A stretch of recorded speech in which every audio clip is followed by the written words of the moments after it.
Welcome guys, कैसे हो आप सभी लोग। इस वीडियो के अंदर हम लोग इट्स मैजिक के यूआई एंड बेसिक्स को समझने वाले हैं।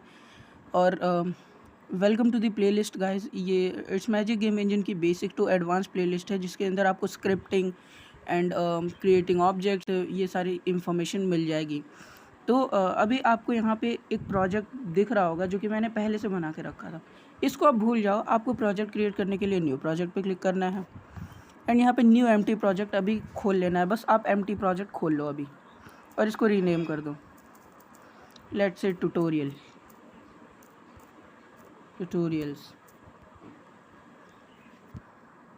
एंड यहाँ पे देखो ट्यूटोरियल्स नाम का एक प्रोजेक्ट क्रिएट हो गया। इस पर क्लिक करो एंड ये ओपन हो जाएगा।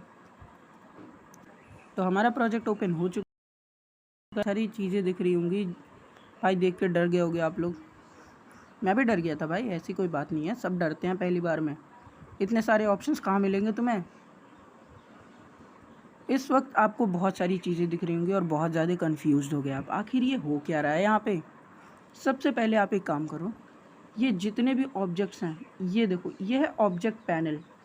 यहाँ पे आपको ऑब्जेक्ट्स दिखेंगे और ये जितने भी ऑब्जेक्ट हैं ना, सबको डिलीट कर दो। यहाँ से ऐसे सबको डिलीट कर दो।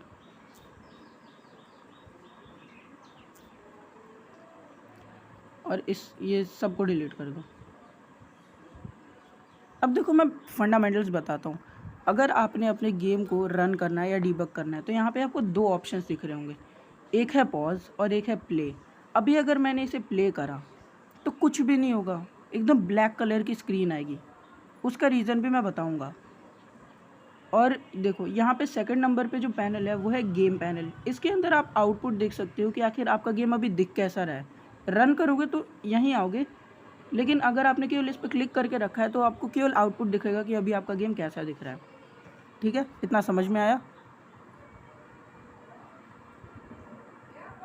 अगर आपको ये ब्लैक स्क्रीन की प्रॉब्लम को फिक्स करना है तो आपको यहाँ पे कुछ ऐड करना होगा। आपको ये दिख रहा है यहाँ पे, ये रेड वाइट कलर का, ये है एक 3D कर्सर। ये आपके पोजीशन को सेट करेगा कि आप जो ऑब्जेक्ट क्रिएट कर रहे हो वो कहाँ रहेगा। ये ऑब्जेक्ट जहाँ पे है वहीं पे वो क्रिएट होगा। आपको यहाँ पे सिंपली इस बटन पे क्लिक करना है और यहाँ पे आपको बहुत सारे ऑप्शन दिख जाएंगे। आपको यहाँ पे प्रिमिटिव्स में जाना है और यहाँ पे आप सिंपली एक कैप्सूल को ऐड कर लो। और यहाँ पे आपको कुछ ऑप्शंस दिख रहे होंगे, इसमें आपको जूम इन बटन पे क्लिक कर लेना है, आप कैप्सूल के पास आ जाओगे और ये आपका कैप्सूल। अब एक काम करो, ये जो कैप्सूल है ना, यहाँ पे फिर से ऐड बटन पे क्लिक करो और यहाँ पे एक कैमरा दिख रहा होगा, इसको ऐड कर लो। कैमरे को ऐड करो और यहाँ से आप इसके पोजीशन, रोटेशन एंड स्केलिंग को कंट्रोल कर सकते हो। और इस कैमरे को ना थोड़ा सा ऊपर खिसका दो ऐसे। बस हो गया आपका काम। बाकी अगर आपको केवल गेम के अंदर कुछ देखना है तो आपको कैप्सूल की कोई ज़रूरत नहीं है, आप डायरेक्टली ऐसे ही एक्सेस कर सकते हो। कैप्सूल को अगर मैं यहाँ से डिलीट भी कर दूँ तो भी कैमरा की मदद से आप देख सकते हो और रोटेशन वगैरह सब आप लोग स्क्रिप्ट से कंट्रोल कर सकते हो। आओ हम लोग कुछ बनाते हैं यहाँ पे। मैं इस कैमरे को भी डिलीट कर देता हूँ, वो तो मैंने बस आपको एक सीन क्रिएट करके बताया था। आपको यहाँ पे 3D कर्सर को लाना है, प्लस ऑब्जेक्ट्स पे क्लिक करना है एंड कॉम्प्लेक्स ऑब्जेक्ट्स में जाके टेरेन को सिलेक्ट कर लेना है। अब देखो गेम डेवलपमेंट कर रहे हो और टेरेन के बारे में नहीं पता तो फिर क्या गेम डेवलपर बनोगे यार आप। टेरेन होता है वो जो ज़मीन होती है ना जिस पे आपके प्लेयर्स वगैरह चलते हैं, वो उसे टेरेन कहते हैं। और टेरेन नॉर्मल ऑब्जेक्ट नहीं होता, इसका खुद का एक डेटा होता है। जैसे अगर आप फाइल्स में जाओ, मैं आपको केवल दिखाने के लिए बता रहा हूँ, ये अभी आपको सीखने की कोई ज़रूरत नहीं है। अगर आप यहाँ न्यू पे क्लिक करोगे तो यहाँ पे आपको एक टेरेन डेटा नाम का कुछ दिखेगा, इसको छोड़ दो। अभी ये टेरेन डेटा मैं केवल दिखा रहा हूँ कि टेरेन नॉर्मल ऑब्जेक्ट नहीं होता है, जो कि नॉर्मल ऑब्जेक्ट अभी आपने क्रिएट करा वो नॉर्मल ऑब्जेक्ट नहीं होता है। टेरेन एक अलग तरह का ऑब्जेक्ट होता है। अभी मैं आपको कुछ कंट्रोल करके दिखाता हूँ। अगर मुझे टेरेन में टेक्सचर देना है तो सबसे पहले तो टेरेन को सिलेक्ट करो और यहाँ पे आपको प्रॉपर्टीज़ वाले पैनल दिख रहा है ना, इसमें आ जाना है। और ये जो एस टेरेन कॉम्पोनेंट है, ये कॉम्पोनेंट है। यहाँ जितनी भी चीज़ें दिख रही हैं, ट्रांसफॉर्म, फिजिक्स, ऑप्शंस, ये जितनी भी चीज़ें हैं वो एक कॉम्पोनेंट है। ठीक है, इसे आप कॉम्पोनेंट कहते हो। और यहाँ पे जितनी भी चीज़ें हैं इन्हें ऑब्जेक्ट्स कहते हो। ठीक है, समझ में आया इतना। अब एस टेरेन वाले कॉम्पोनेंट को सिलेक्ट करो और ये जो ब्रश दिख रहा है ना, इस पर सिलेक्ट करो। और यहाँ पे डिफ़ॉल्टली 2 टेक्सचर्स आपको दिख रहे होंगे जो कि हमने क्रिएट करे थे। अब अगर मैं इसे जूम इन करूँ तो ज़्यादा तो जूम इन हो नहीं रहा और ऊपर से ये कुछ ज़्यादा अच्छा आ भी नहीं रहा है। ये क्या, ये तो टेक्सचर अप्लाई नहीं हुआ। PBR प्रीसेट को यहाँ से हटाओ और टेक्सचर सिलेक्ट कर लो और यहाँ पे इसे भी डिलीट कर दो और इसे सिलेक्ट करके एल्बेडो पे क्लिक करो, फाइल्स में जाओ और आपको यहाँ पे टेक्सचर्स वाले ऑप्शन में डिफ़ॉल्टली 3 टेक्सचर्स मिलते हैं। एक है grass.jpg जो कि आप टेरेन पे ऐड करोगे, और एक है skybox.jpg। स्काई बॉक्स यानी आसमान, आसमान में आपको जो भी चीज़ दिख रहा है इस समय वो केवल स्काई ब्लू कलर का है, कुछ फील नहीं आ रहा ना आसमान वाला। इसको सही करने के लिए आपको सबसे टॉप कॉर्नर पे यहाँ पे कुछ ऑप्शंस दिखेंगे, इस पर क्लिक करो, वर्ल्ड सेटिंग पे जाओ और स्काई बॉक्स सेटिंग को सिलेक्ट करो और स्काई बॉक्स सेटिंग के अंदर स्काई बॉक्स वाले ऑप्शन पे क्लिक करो और यहाँ पे स्काई बॉक्स सिलेक्ट कर लो। और अब देखो, अब आ रही है ना आसमान वाली फील, आ रही है कि नहीं? कमेंट करके बताओ जल्दी। इस वक्त तक हमने एक नॉर्मल सा सेटअप क्रिएट करके रखा है, ठीक है। अब मैं आपको बताता हूँ कि आप ऑब्जेक्ट्स कैसे क्रिएट कर सकते हो। ये जो टेरेन है, अब थोड़े से और ऑप्शंस के बारे में जान लेते हैं हम। मैं टेरेन से एग्जांपल नहीं लूँगा क्योंकि टेरेन के अंदर काफ़ी अलग चीज़ें होती हैं। मैं यहाँ पे एक नया ऑब्जेक्ट क्रिएट करूँगा और वो ऑब्जेक्ट होगा तुम्हारा प्रिमिटिव्स में जाके ऑब्जेक्ट्स के अंदर जाओगे तो तुमको अलग चीज़ें दिखेंगी, ये अलग चीज़ें, ये आगे आने वाले वीडियोस में तुमको समझ में आएगा, ठीक है। अब ये तुमको प्रिमिटिव्स ओपन करना है, क्यूब के अंदर जाना है और इसे जूम इन कर लेना है।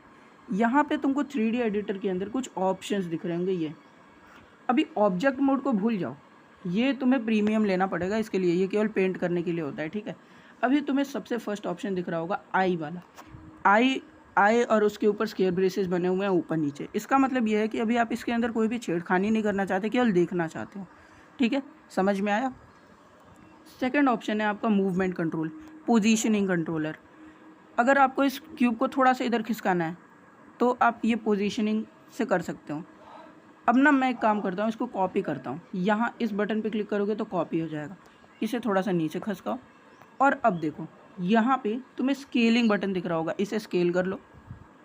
अब मैं बता रहा हूँ ऐसा मैं क्यों कर रहा हूँ। अब ये जो स्केल बटन, स्केलिंग हो गया तुम्हारा। अब देखो ये है एक रोटेशन कंट्रोलर, यहाँ से तुम रोटेशन कंट्रोल कर सकते हो अपने क्यूब के, ठीक है, किसी भी ऑब्जेक्ट के, क्यूब के नहीं। अब देखो यहाँ पे मैं तुम्हें एक और चीज़ दिखाता हूँ।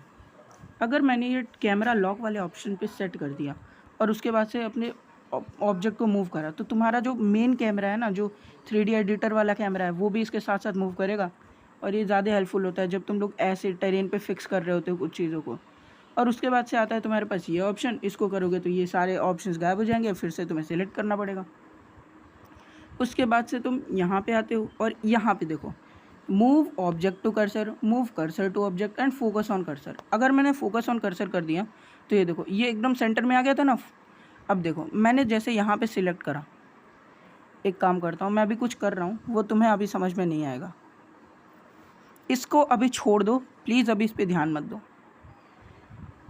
यहाँ पे कर्सर को मैं सेट करता हूँ और उसके बाद से मैं क्या करता हूँ, देखो 15 सेकंड की ऐड आती है अगर तुम लोग इंटरनेट ऑफ़ करके चला रहे हो तो, लेकिन फिर भी मैं इंटरनेट ऑफ़ करके ही बता रहा हूँ क्योंकि ऐड 15 सेकंड की हो या फिर 17 सेकंड की, जितना लैग करेगा ना तुम्हारा फ़ोन वो बहुत ज़्यादा दिक्कत देने लगेगा।